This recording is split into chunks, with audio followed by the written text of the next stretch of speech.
Let's follow up now on the repercussions of the flooding in New South Wales. Eugowra and Forbes in the central west of New South Wales have borne the brunt of the flooding. Other towns down the system still dealing with these floodwaters.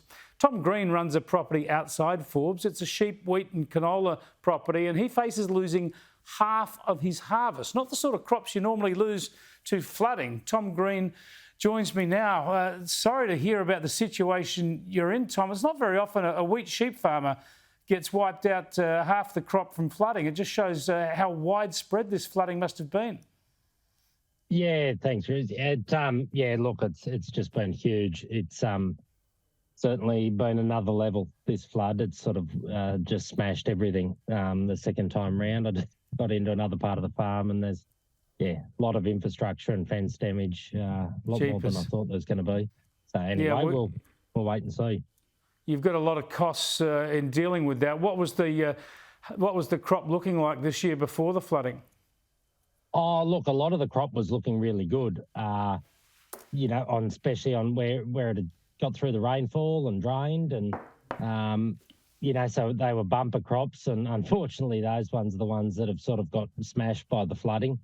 So we've got some other up on the high floodplain that water's only gone through. The big challenge there now is getting on the ground. And look, we've got to try and salvage everything we've got. The cost up front's been too big not to try and get everything back we can. Yeah, it's a shocking burden from you, but given how much wheat we grow and canola, presumably this is not going to impact on prices in this country. A lot of that stuff would be exported, but there'll be other farmers with more specialty crops, fruit and veg and the like, wiped out, where costs are obviously going to go up in the lead up to Christmas. There'll be supply issues. Oh, yeah, look, huge. The throughout the Lachlan Valley, from Cowra through Forbes, Condobolin, Hillston, and all the little towns, Canowindra, Eugowra, Uavalong along there. There's fruit and veg grown. There's hay for livestock, for horses. Heap of and look, most infrastructure's wiped out. I'd say there'll be a few trying to scramble to get things back in if they can, but some, we're looking at flooding for downstream for, it's going to be there for over the next 4 to 6 weeks. So, it's certainly going to have a big price impact. And look, there's just nothing we can do. It's not as though there's an insurance policy we can take out on this. So it's and everything's up front. So there's a lot of summer crop that was planned to go in. And they've pre-bought all that stuff. And thankfully, I suppose the silver lining is they probably haven't planted it, but they've had to stump up those costs. So, look, going to be a challenge for the entire region and the valley.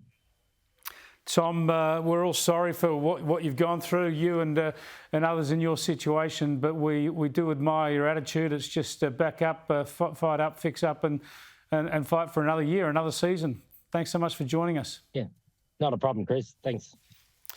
Tom Green there out in the Forbes area. You've got to admire that stoicism, don't you? That's their life's work. You're looking at that crop, you're looking at the pay dirt, and not only is your crop gone, half your crop gone, but of course fences and all sorts of infrastructure you've got to rebuild. They're doing it tough out there, but not whinging, just getting on with it. Let's hope they're getting all the support from governments and councils and the like that they need.